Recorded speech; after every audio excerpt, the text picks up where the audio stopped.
America Venezuela మీద ఎందుకు attack చేసిందంటే వాళ్ళ దగ్గర ప్రపంచంలో అతిపెద్ద ఆయిల్ రిజర్వ్స్ ఉన్నాయని.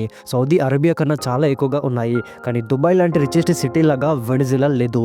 ఎందుకో 1 మినిట్లో చెప్తాను, లాస్ట్ వరకు చూడు. సౌదీ అరేబియా దగ్గర $267 బిలియన్ ఆయిల్ ఉంది. యుఎస్ దగ్గర $45 బిలియన్ ఆయిల్ ఉంది. కానీ వెనిజులా దగ్గర $303 బిలియన్ వర్త్ ఉన్న ఆయిల్ ఉంది. 1970s to 80s Venezuela Latin అమెరికాలోనే రిచెస్ట్ కంట్రీ. ఆయిల్ ఎక్స్పోర్ట్ నుంచి ఇయర్కి $90 బిలియన్ సంపాదించేది. కానీ ప్రజెంట్ జస్ట్ $4 బిలియన్ మాత్రమే సంపాదిస్తుంది. కానీ అదే సేమ్ ఆయిల్తోని సౌదీ అరేబియా $181 బిలియన్ సంపాదిస్తుంది.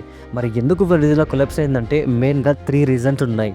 నెంబర్ 1, 1999లో హూగో చావెస్ అతను ప్రెసిడెంట్ అయ్యాక అన్ని కంపెనీస్ని నేషనలైజ్ చేశాడు. పీడీవీఎస్సీ అని ఒక వెనిజులా ఆయిల్ కంపెనీని కూడా పొలిటీషియన్స్కి ఇచ్చాడు. అక్కడున్న వర్కర్స్ స్ట్రైక్ చేస్తే 18,000 మంది వర్కర్స్ని ఫైర్ చేశాడు. దాంతో ఆయిల్ ప్రొడ్యూస్ చేసే కంపెనీ కొలాప్స్ అయిపోయింది. Number 2, Saudi Arabia and Norway లాంటి కంట్రీస్ ఆయిల్ ద్వారా వచ్చిన డబ్బుతోని ఇన్ఫ్రాస్ట్రక్చర్లో, టెక్నాలజీలో, ఇండస్ట్రీస్లో ఇన్వెస్ట్ చేస్తే వెనిజులా ప్రెసిడెంట్ అయిన హూగో చావెస్ అండ్ నికోలస్ మాత్రం ఆయిల్ ద్వారా వచ్చిన డబ్బుతో పొలిటికల్ ప్రోగ్రామ్స్కి, సబ్సిడీస్కి వేస్ట్ చేస్తారు. ఎలాంటి ఇన్వెస్ట్మెంట్స్ చేయలేదు. నెంబర్ 3, వెనిజులాలో జస్ట్ ఆయిల్ మాత్రమే కాదు, చాలా హెవీ క్రూడ్ ఆయిల్ దొరుకుతుంది. అంటే అక్కడ ఉన్న ఆయిల్ చాలా థిక్గా ఉంటుంది. సల్ఫర్ లాంటి మినరల్స్ ఆయిల్లో ఉంటాయి.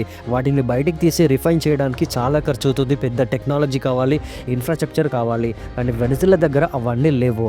సో వెనిజులా దగ్గర అతిపెద్ద ఆయిల్ రిజర్వ్ ఉన్నప్పటికీ కూడా ఎలాంటి యూజ్ చేసుకోలేకపోయింది. మరి వాటిని డొనాల్డ్ ట్రంప్ ఎలా యూజ్ చేయబోతున్నాడో నెక్స్ట్ వీడియోలో చూద్దాం. Stay tune.